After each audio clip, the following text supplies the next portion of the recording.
उम्मीदवारों को मिला है मौका एक ऐसा चुनाव को जीतने का और अपने क्षेत्र के लिए कुछ करने का।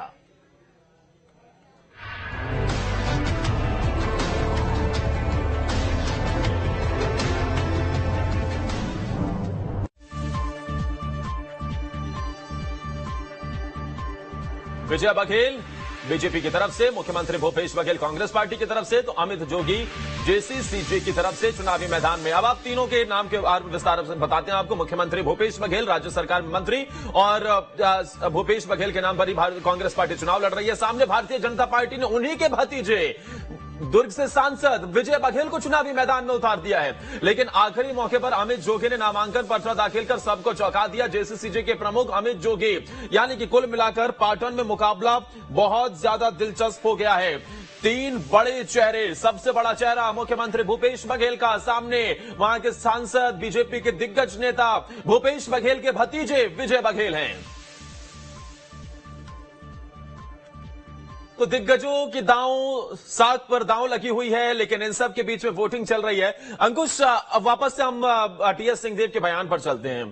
कुछ देर पहले आपने बातचीत की, लेकिन जब इस पशुपेश की स्थिति बनती हुई दिखाई दे रही है, जब आला कमान कांग्रेस पार्टी के दिग्गज नेता ये कह चुके हैं कि हम भूपेश बघेल के नाम पर, उनके चेहरे पर चुनाव लड़ रहे हैं, तो टीएस सिंहदेव अभी भी खुलकर नाम नहीं ले पा रहे हैं कि वो भूपेश बघेल ही मुख्यमंत्री होंगे या फिर वही हमारे नेता हैं। अभी भी खुलकर स्थिति क्लियर नहीं हो रही है। क्या ये समझे कि तमाम कोशिशों के बाद भी कुछ तो रह गया है कहीं पर?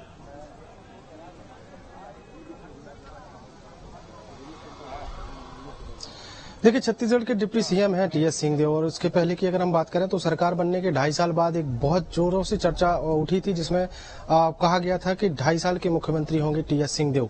उसको लेकर कई तरह की बयानबाजी हुई, और उस बयानबाजी के बाद बहुत सारी चीजें स्पष्ट होती हुई दिखाई दी, जो खुद टीएस सिंहदेव ने स्पष्ट की हैं। लेकिन अब एक बार फिर से चुनाव का मौका है, और चुनाव में सभी राजनीतिक दिग्गज जो हैं वो खड़े हुए हैं। लेकिन अब छत्तीसगढ़ में अगर कांग्रेस पार्टी को बहुमत मिलता है तो मुख्यमंत्री कौन होगा?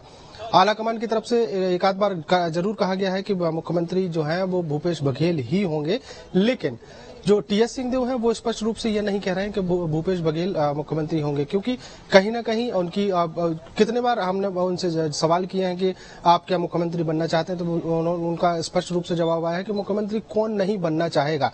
ये जवाब भी उन्होंने दिया है, और इन जवाबों के आधार पर अगर हम देखें तो स्वाभाविक तौर पर अभी कुछ ही देर पहले जब मेरी उनसे बातचीत हो रही थी तो उन्होंने स्पष्ट रूप से कहा है कि मैं सरकार में, मंत्रिमंडल में तो रहना ही चाहूंगा, लेकिन अगर आलाकमान चाहे तो स्वाभाविक उनको अगर जो जिम्मेदारी दी जाएगी वो निभाने के लिए वो तैयार है। मतलब साफ है कि उनकी कहीं ना कहीं इस बात से सहमति है कि अगर मुख्यमंत्री उनको बनाया जाता है तो वो मुख्यमंत्री बनेंगे। और बातों ही बातों में उन्होंने कहा कि सरगुजा के क्षेत्र के लोग, उनके साथी जो है वो तो चाहते ही हैं कि हमारे क्षेत्र का नेता जो है वो मुख्यमंत्री बने। तो कहीं ना कहीं मुख्यमंत्री बनने की जो चाहत है वो एक बार फिर से उभर कर वाकई, क्योंकि सरगुजा के लोग चाहेंगे, इलाके के लोग चाहेंगे, ये बात उन्होंने जिक्र जरूर किया, लेकिन ये अभी भी दिखा रहा है कि बहुत बेहतर कुछ हो नहीं पाया है दोनों के नेताओं के बीच में। आपके पास में वापस लौटूं, लेकिन उससे पहले दतिया में गृह मंत्री नरोत्तम मिश्रा ने वोट डालने के बाद जनता से क्या कहा है, क्या अपील किया, वो सुनवाते हैं।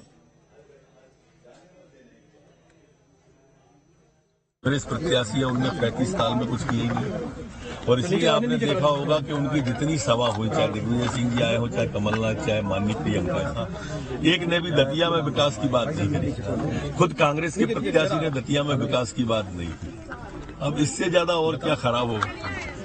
हम सिर्फ, हमारे जितने भी वक्ता आए सब ने विकास की बात, बस यही तो मूल मुद्दा है। 35 साल बनाम 15 साल।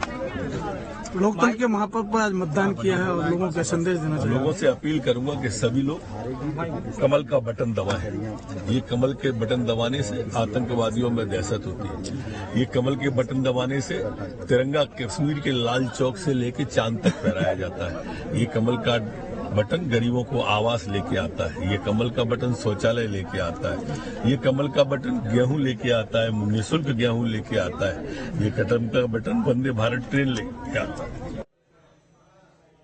तो वहीं नकुल नाथ ने वोटिंग के बाद कहा कि प्रदेश में कांग्रेस के पक्ष में माहौल है।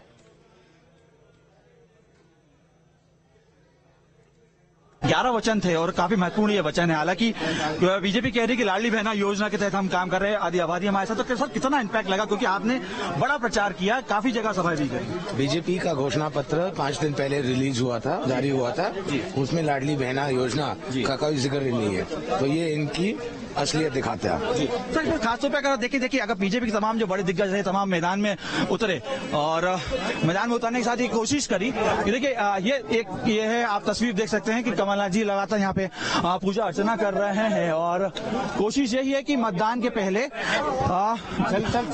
पहुंचे तमाम जहाँ आस्था का केंद्र है, ये सोसर का जो मंदिर है, शिकारपुर का मंदिर है, ये कमलनाथ जी के परिवार का आस्था का केंद्र रहा है और समय समय पर तमाम परिवार के साथ वो यहाँ पे पहुंचते हैं और पूजा अर्चना करते हैं और यही कहीं ना कहीं करते हुए दिखाई दे रहे हैं। हालांकि कमलनाथ साफ तौर पे ये कह रहे हैं कि तमाम जो मुद्दे हैं वो कांग्रेस के पक्ष में है, कांग्रेस जो मुद्दा लेके चल रही थी जनता ने पसंद किया, पब्लिक ने पसंद किया और आज वो दिन आ चुका है जब मतदान लोग करेंगे और कमलनाथ और तमाम मध्य प्रदेश से लोग सांसद है नकुल नाथ यही कहते हुए नजर आ रहे हैं कि आम जनता है, जो पब्लिक है वो कांग्रेस के साथ है और मध्य प्रदेश में कांग्रेस सरकार बनने जा रही है।